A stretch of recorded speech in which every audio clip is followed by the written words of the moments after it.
Hey, so quick question. Ever been out fishing, right? And your reel just gives up on you? Yeah, it sucks. I mean, you're out there for peace, not a wrestling match with your gear.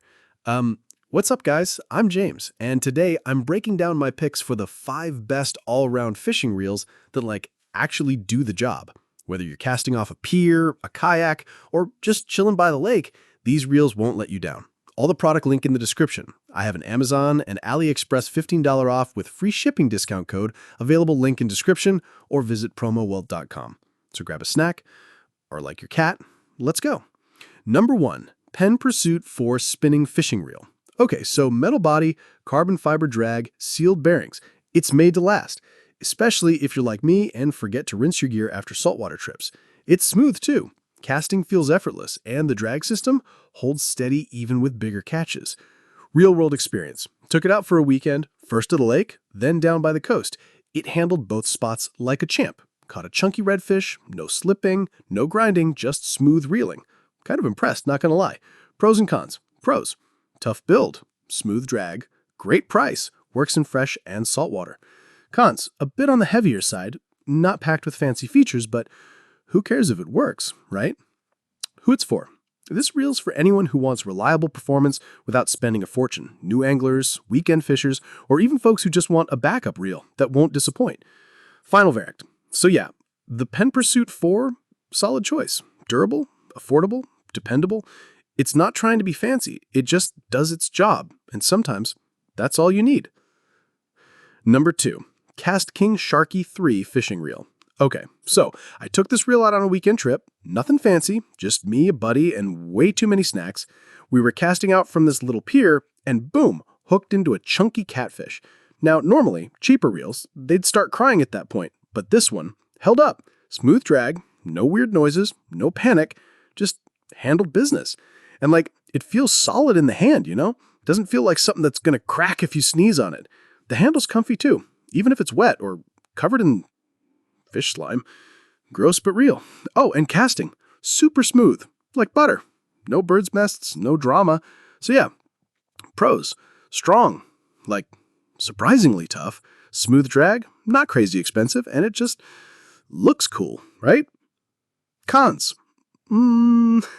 It's not the lightest reel ever. And the spool could be smoother at full load, but that's kind of nitpicky. Who it's for? This one's perfect if you're sorta new to fishing, or even if you've been doing it a while and just want a solid, no-fuss reel that won't crap out mid-fight. Freshwater, saltwater, it kind of does both. I wouldn't deep sea with it, but for most people, totally fine. Final thoughts. So yeah, if you're thinking about grabbing the KastKing Sharky 3, I'd say go for it. It's tough, smooth, and doesn't make you cry at checkout.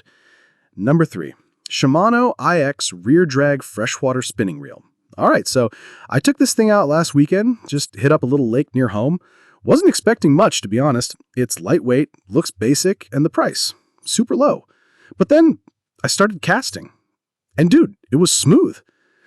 Weirdly smooth for something this cheap. Drag felt clean, no jerky stops, and the rear drag setup, kind of nice once you get used to it.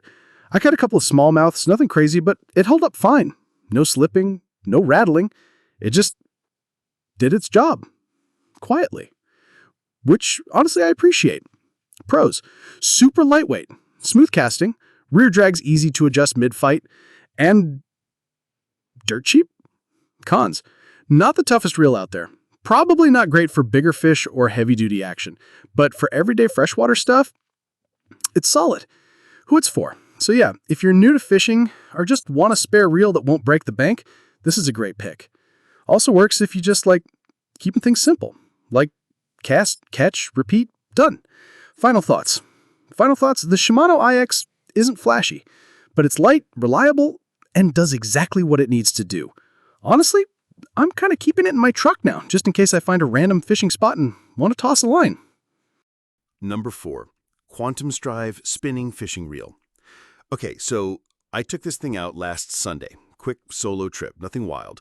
Little pond near the edge of town. I rigged up a basic setup, tied on a worm, and first cast smooth. No jerk, no weird spool lag, just clean. Caught a small largemouth on my third cast, not a monster or anything, but the reel handled it fine. Drag wasn't all over the place, and the reeling felt steady. Didn't feel like a budget reel, you know? The grip, comfy, not slippery even when wet. And the reel body, it's lightweight, but doesn't feel like it's going to snap in half. Pros: super affordable, smooth action for the price, lightweight, easy to use, decent drag for casual fishing. Cons: not built for big fights, let's be real. Feels a bit plasticky, but again, price. Who's it for? So, yeah, if you're just starting out or need a backup reel for the weekend or, one for the kids, this one's perfect. It's not pro-level gear, but it gets the job done without stress. Final thoughts. Honestly, the Quantum Strive surprised me. I wasn't expecting much, but it held up, cast smooth, and reeled clean. If you're fishing light and casual, this one's worth a shot. Number 5, Carbon 300 Baitcasting Fishing Reel. Okay, so took this thing out on a windy morning. Bad idea, I know. I was ready for a bird's nest mess. But, yeah, it cast smooth, like way smoother than I thought. Did I thumb this spool? Yeah, a bit, but it wasn't fighting me the whole time, which was nice. It's got this, compact but tough feel to it. It doesn't feel like a toy. And the power handle? Big win. I had better control during the retrieve, pulled in a chunky bass with zero drama. Also, line capacity? Way better than I expected. Didn't have to baby it or spool check every 5 minutes. Pros: super smooth cast. Feels strong, like actually solid. Big handle, better control. Affordable for the performance. Cons: not for total beginners. It's still a bait caster. You will need a bit of thumb discipline. Who's it for? So yeah, this reel's for you if you're not brand new, but not like a tournament pro either. If you want power, control, and a reel that doesn't scream at you mid-cast, this one's solid. Final thoughts? The Carbon 300 Baitcasting reel punches above its weight. Smooth, tough, not crazy expensive, and most importantly, it just works. Anyway, that's it for me. Drop a comment if you've used it, or, if you've got a favorite baitcaster that doesn't give you trust issues. All right, tight lines. Peace out.